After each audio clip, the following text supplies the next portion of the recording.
आदरणीय सभापति जी, पूरा विश्व अनेक चुनौतियों से जूझ रहा है। शायद ही किसी ने सोचा होगा कि मानव जात को ऐसे कठिन दौर से गुजरना पड़ेगा। ऐसी चुनौतियों के बीच इस दशक के प्रारंभ में ही हमारे आदरणीय राष्ट्रपति जी ने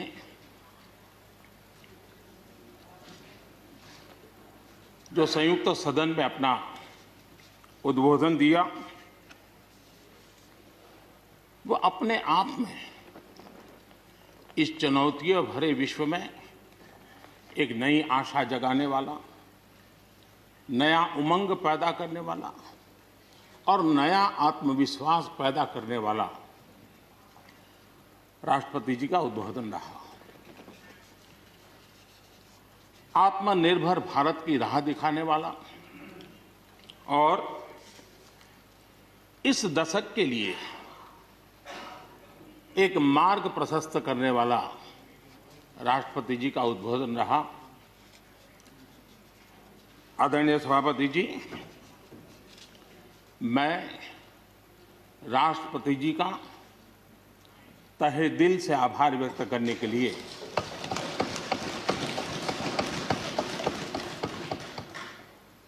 आज आप सबके बीच खड़ा हूं।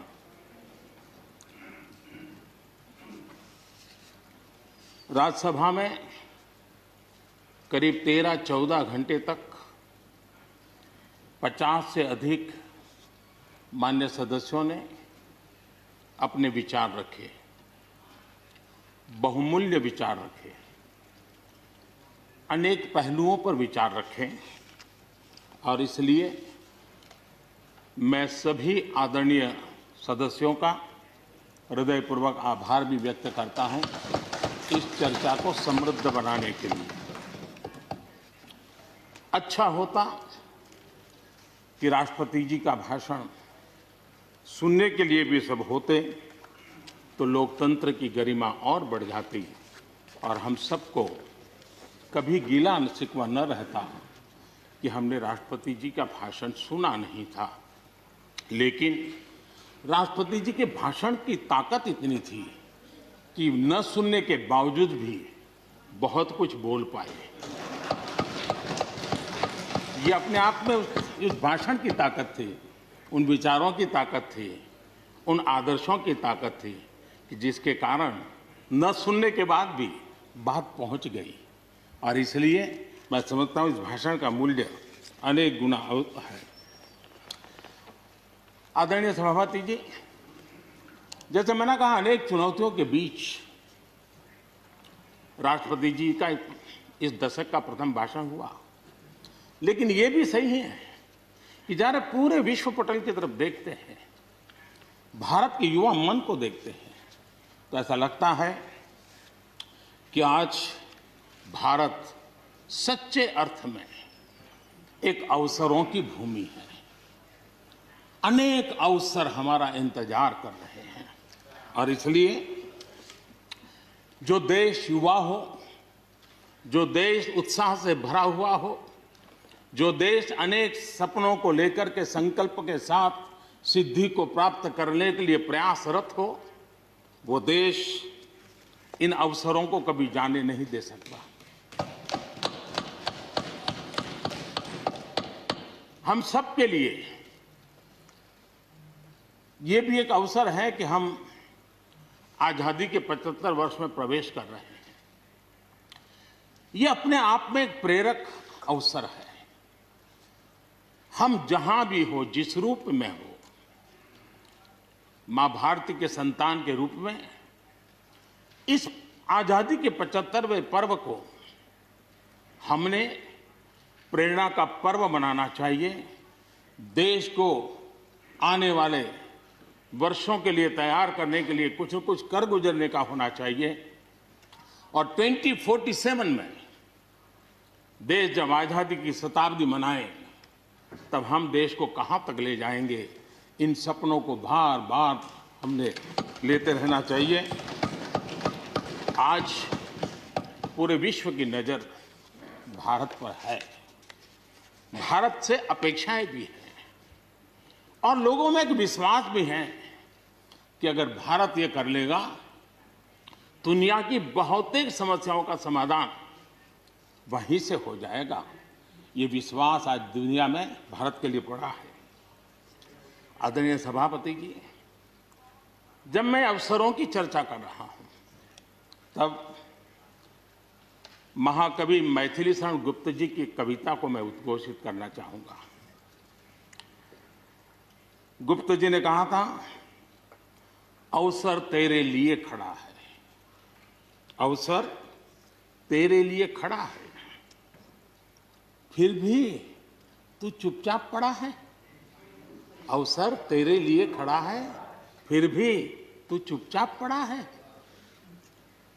तेरा कर्म क्षेत्र बड़ा है, तेरा कर्म क्षेत्र बड़ा है, पल पल है अनमोल,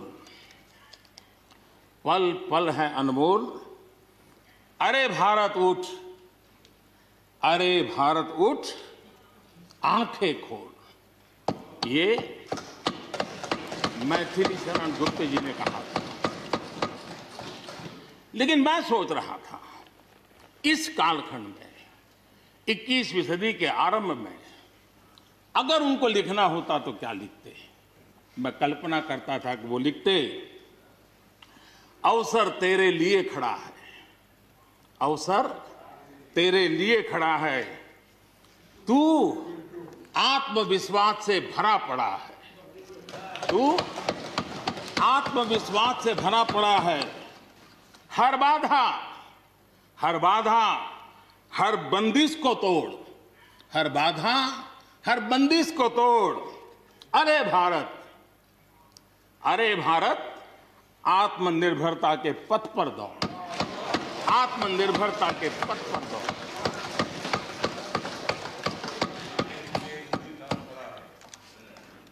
आदरणीय सभापति जी, कोरोना के दौरान किस प्रकार की वैश्विक परिस्थितियां बनी, कोई किसी की मदद कर सके ये असंभव हो गया। एक देश दूसरे देश को मदद न कर सके, एक राज्य दूसरे राज्य को मदद न कर सके, यहां तक कि परिवार का एक सदस्य दूसरे परिवार की सदस्य की मदद न कर सके, वैसा माहौल कोरोना के कारण पैदा हुआ। भारत के लिए तो दुनिया ने बहुत आशंकाएं जताई थी। विश्व बहुत चिंतित था कि अगर कोरोना की इस महामारी में अगर भारत अपने आप को संभाल नहीं पाया तो न सिर्फ भारत लेकिन पूरी मानव जात के लिए कितना बड़ा संकट आ जाएगा, ये आशंकाएं सबने जताई। करोड़ों लोग फंस जाएंगे, लाखों लोग मर जाएंगे। हमारे यहां भी डराने के लिए भरपूर बातें भी हुई। अरे ये क्यों हुआ, ये मेरा सवाल नहीं है, क्योंकि एक अननोन एनिमी क्या कर सकता है किसी को अंदाज नहीं था। हर एक ने अपने अपने तरीके से आकलन किया था। लेकिन भारत ने अपने देश के नागरिकों की रक्षा करने के लिए एक अननोन एनिमी से, और जिसकी कोई पूर्व परंपरा नहीं थी कि ऐसी चीज को ऐसे डील किया जा सकता है, इसके लिए ये प्रोटोकॉल हो सकता, कुछ पता नहीं था। एक नए तरीके से, नए सोच के साथ हर किसी को चलना था। हो सकता है कुछ विद्वान सामर्थ्यवान लोग, उनको कुछ और विचार हो सकता है, लेकिन था ये कि एक अननोन एनिमी था और हमें रास्ते भी खोजने थे, रास्ते बनाने भी थे और लोगों को बचाना भी था। उस समय जो भी ईश्वर ने बुद्धि, शक्ति, सामर्थ्य दिया, इस देश ने उसको करते हुए देश को बचाने में भरसक काम किया है। और आज दुनिया इस बात का गर्व कर रही है कि इस वाकई भारत ने दुनिया की मानव जात की रक्षा करने में बहुत बड़ी अहम भूमिका निभाई। ये लड़ाई जीतने का यश किसी सरकार को नहीं जाता है, न किसी व्यक्ति को जाता है, लेकिन हिंदुस्तान को तो जाता है। गर्व करने में क्या जाता है? विश्व के सामने आत्मविश्वास के साथ बोलने में क्या जाता है? इस देश ने किया है। गरीब से गरीब व्यक्ति ने इस बात को किया है। उन समय सोशल मीडिया में देखा होगा, फुटपाथ पर एक छोटी झोपड़ी लगा करके बैठी हुई एक बूढ़ी मां, वो भी घर के बाप की झोपड़ी के बाहर दिया जला करके भारत के शुभ के लिए कामना करते। हम उसकी मजाक उड़ा रहे हैं, उस भावनाओं का मखौल उड़ा रहे हैं। समय है, जिसने कभी स्कूल का दरवाजा नहीं देखा था, उसके मन में भी देश के लिए जो भी दिया जला करके भी देश की सेवा कर सकता हूं तो करूं, इस भाव से किया था। और उसने देश में एक सामूहिक शक्ति का जागरण किया था, अपनी शक्ति का, सामर्थ्य का परिचय करवाया था। लेकिन उसकी भी मजाक उड़ाने में मजा आ रहा है। विरोध करने के लिए कितने मुद्दे हैं जी, और करना भी चाहिए, लेकिन ऐसी बातों में न उलझे जो देश के मनोबल को तोड़ते हैं, जो देश के सामर्थ्य को नीचा आंकते हैं। इससे कभी लाभ नहीं होता है। हमारे कोरोना वॉरियर्स, हमारे फ्रंटलाइन वर्कर्स, आप कल्पना कर सकते हैं जी, जब चारों तरफ भाई कहीं किसी से कोरोना आ जाएगा तो ऐसे समय ड्यूटी करना, अपनी जिम्मेवारियों को निभाना, ये छोटी चीजें नहीं है। इसका गर्व करना चाहिए, उनका आदर करना चाहिए। और इन सब के प्रयासों का परिणाम है कि देश ने आज ये करके दिखाया।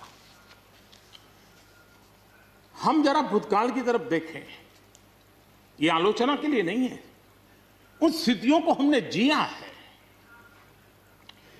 कभी चेचक की बात होती थी, कितना भय फैल जाता था, पोलियो कितना डरावना लगता था, उसकी वैक्सीन पाने के लिए क्या क्या मेहनत करनी पड़ती थी, कितनी तकलीफें उठानी पड़ती थी।